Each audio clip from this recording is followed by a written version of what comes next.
useful to distinguish between intelligence and imagination.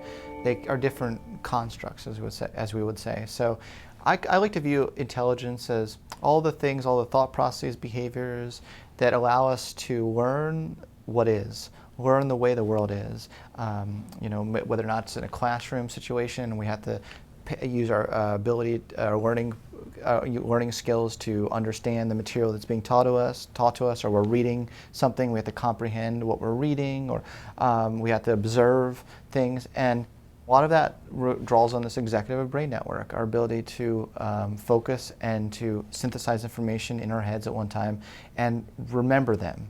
So that's all the things involving our ability to learn what is. Imagination are all the processes that allow us to imagine what could be. So I like to see these as overlapping traits, but not completely overlapping. So a lot of creativity requires to learn what is so that we can go beyond it. But if we're just at the stage of learning what is, so we just have the knowledge, I don't think knowledge necessarily equals creativity. So creativity requires both intelligence and imagination. Creativity requires our ability to know what has come before, so we can stand on the shoulder of giants.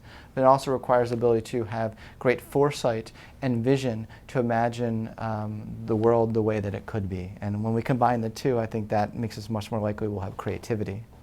So many of you might have heard of the left brain, right brain myth about creativity, that the left brain is not related to creativity much at all because it's really boring and logical and super serious and analytical, and that the right brain is where all the artistic beauty comes out, and that it's very poetic. And I've seen like ads, like I think I saw a Ford ad that had like left brain, right brain, where it kind of makes these distinctions and stuff.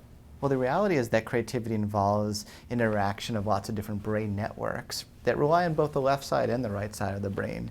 And all a brain network is when you have lots of different parts of the brain that are communicating with each other to solve a certain task, then it's called a brain network. And you find that creativity draws on multiple interacting brain networks. And in particular, it draws on 3 brain networks that seem to be absolutely essential to creativity across whatever field it is, whether or not it's science or it's art. One of those brain networks that's important is what's called the executive attention network. And the executive attention network allows you to integrate lots of information in your head at one time, hold stuff in your working memory, maintain strategies that you're currently working on at one time so you don't forget what your strategy is or forget what you already did and then redo it. The executive attention network is also helpful for inhibiting obvious responses or the first things that come to your mind. And so creativity is important to access remote associations. So the executive attention network is going to be helpful to inhibit the most immediate obvious things that come to mind.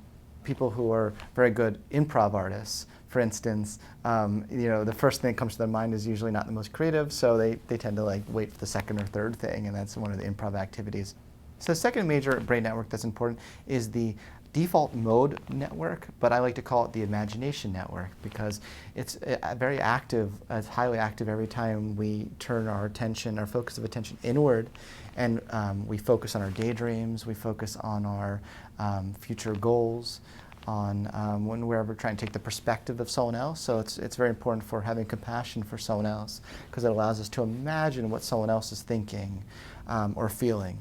And so that's the imagination brain network. And then the third major brain network that's important for creativity that I think is a very underrated brain network, it's called the Salience brain network.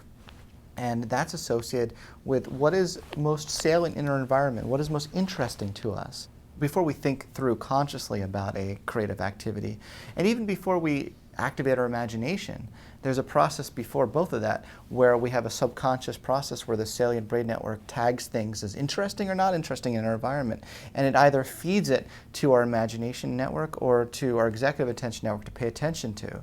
So that's where daydreaming comes from. So daydreaming is associated with the activity in the imagination brain network, and if our salience network tags something as extremely not interesting in our environment, in our immediate environment, it'll pass the baton to the imagination network, and that's when we start daydreaming and we start like tuning out to the current environment. But creativity involves the interaction of all 3. It's when we're captivated by the moment, we're mindful, but we're also imaginative, and we're also motivated and passionate to engage in the creative activity.